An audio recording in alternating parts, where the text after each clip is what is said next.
Good morning and welcome to Backyard and Beyond. This morning we're visiting with Jeff Ward, and he is Executive Director for the Iowa Agricultural Development Authority. Good morning to you, Jeff. Good morning. Jeff, you have a program coming up this summer for youth, and I believe it's called the Iowa Agricultural Youth Institute. So tell us a little bit about the Institute. What is it? Okay, it's basically it is a camp, I guess, for lack of a better word, for high school students interested in agriculture. And during the week, they will be exposed to various agricultural careers, maybe some of which they are not familiar with right now. We will run them through some leadership development activities and programs, and then kind of the shining thing we like to shine the spotlight on, I guess, maybe a better way to put it, at this event. They will study one of two current agricultural issues during the week, and then on Thursday morning we bring them down to Des Moines and go in the House of Representatives chamber at the state capitol, and they actually debate the pros and cons of those particular agricultural issues, and then the debate will be moderated by Representative Jack Drake, who is a member of the House Agriculture Committee. Mm-hmm. So there's some fun, and there's some work, and there's some learning, all mixed up together. All mixed up together. We do everything from they listen to a speaker on a topic to on Wednesday night after the banquet they'll have a dance. All right. kind of a little bit of everything. Get down and get fun. Okay. So this is sponsored by the Iowa Agricultural Development Authority, and you've been doing this for a while. How did this all come about? You know, what is your, I guess, overall goal for this program? Well, it's just to expose the young people to additional agricultural careers. You know, Iowa's known as a cows and plows state, and we certainly don't ignore that and do that. But we also, expose them to things like horticulture and aquaculture and soil science and some of those things that, maybe living in rural northwest Iowa they don't normally get exposed to. And so that's one of the goals. The other is to develop leadership skills. We have a segment that we added a couple years ago. It's calling as a spokesperson for agriculture. So when they get challenged by somebody that's not familiar with agriculture or is somewhat anti-agriculture, they're able to be a spokesman for agriculture and intelligently and reasonably discuss the topics. Very important in my mind, because our agricultural numbers keep decreasing, and our urban numbers seem to be increasing, and somehow we need lots of great spokespeople to let them know what's happening out here in the rural areas. Correct. You can just look at the new legislative redistricting map. Yes. Just confirms what you said. Yes. A little scary to me sometimes. Well, who's eligible, and how can youth participate in this? How do they get to that point? Okay, we will take students that are just getting done with their freshman year up to seniors that have just graduated from high school. That's kind of our time frame. They can go out to our website is the easiest place, which is www.iada.state.ia.us, or the easier ways to go to Google or Yahoo and just type in Iowa Ag Development, and the link will pop up there. Okay. There's a link dedicated to the Youth Institute. The application, the agenda are all out there. I believe we extended the deadline now to May 10th, so they do have a little over a week yet to get their application in. I know in a lot of cases we've been getting a flurry of applications in the last week or so. Sure. There's a lot of FFA chapters will sponsor somebody. We have a lot of really good sponsors. Farm Bureau will send people. But we have a list of about 30 other ag-related businesses around the state that also help us. I'd say it's sponsored by the Ag Development Authority, but we have about 30 other people that help us too financially with the program, so we're able to keep the cost at a very, very minimal level. Okay. And same cost, how much does it cost, and are there some criteria for getting accepted? The fee is $100. Generally, we will accept, and we have a capacity of, just based on logistics, we have a capacity up to 100 people.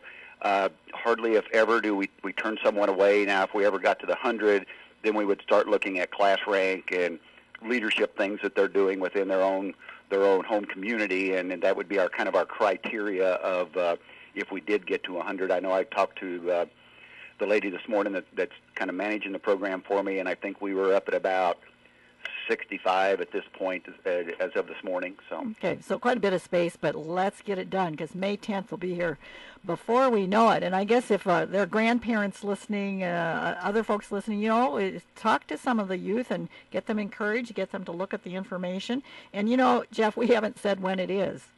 Oh, I'm sorry. Yes, it's June 13th through June 16th. They'll be done about 3 o'clock on the afternoon of June 16th. Okay.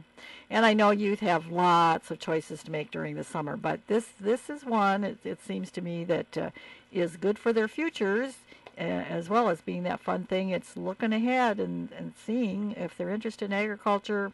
Hey, this would be a great opportunity. This is, the information I have says this is the 31st annual. I'm wondering what kind of response you've gotten. You surely have had some letters, phone calls, emails, and so on from some participants that respond to you about their experiences. Yes, we do. And in fact, one of the things that we look at, like I'll start looking at here very shortly, is we call them returning delegates, which are young people that have attended it in the past and are coming back for a second and or a third time. And we generally will run, I'd say 30 to 35% of the delegates that we get are returning ones that are coming back for it again.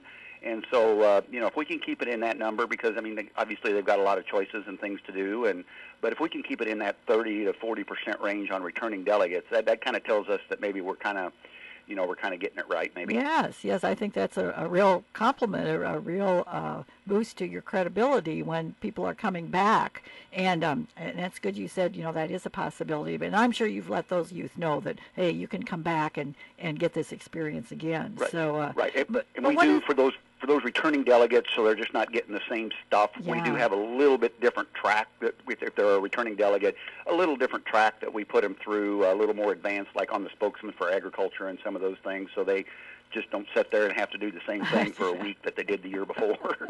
And of course, they get to meet lots of new kids from around the youth, new youth from around the state, and that's maybe some important networking for them. They may not think about that so much now, but in the future, that could be great networking.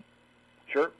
Yes, I get resumes in here all the time for internships and stuff like that, and I see a lot. I do a lot of stuff with the Iowa FFA Foundation. See a lot of the different award applications and stuff, and it's especially on that leadership side in FFA and 4-H. It's very uncommon to find one of the kids that's up for an award that doesn't list the Iowa Ag Youth Institute as one of their activities that they've done. So what are some of the things they say in their responses? Instead, in addition to wanting to come back, what do they say about their experiences? The two things we get most commonly are the leadership development activities that we do, and then their exposure to agricultural careers that they had no idea existed. Okay, so they're letting you know that's high interest as well as something that they really profited from. Right. And of course, it's a fun activity. The dance always comes in pretty high too. Well, that kind of helps our learning a lot of times when we know that there's going to be some fun involved also. Right. And you said it's a camp where is it held? It's held on the campus of Iowa State University. Oh, okay.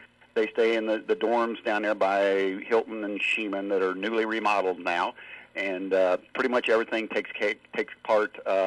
It all pretty much takes part unless we take them on a career tour right there on campus. Everything from Sheeman Center to up at the College of Agriculture at Kildee Hall, and I believe this year for one of the career things we're going to go over, and they'll actually get to go down on the field at Jack Trice Stadium and hear from the guy that takes care of the grass and the groundskeeping and everything at Jack Trice Stadium. Okay.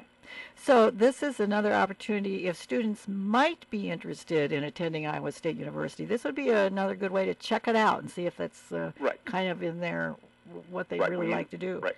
We use a lot of they are a very generous sponsor. The College of Agriculture is to the program. We use a lot of their professors as speakers, during the event, and they're a really big help, and they should be because it's a built-in recruiting tool for Iowa State too. Yes. Right. Yes. So there's some good thinkers there. Well, we want to thank you very much, Jeff Ward, for bringing this out. And publicizing it because it's a great opportunity for youth. But remember that May 10th is a deadline. Easy to sign up. Just go to the website and, as you said, Google in or whatever you use. If you don't remember the website, which is www.iada.state.ia.us, sort of all those dots in there, but Yes. they can find it. It is the Iowa Agricultural Youth Institute. So Hmm. thanks so much to you, Jeff Ward, the executive director. Well, thank you. Until next time, here's a thought. Always tell the truth. It's the easiest thing to remember.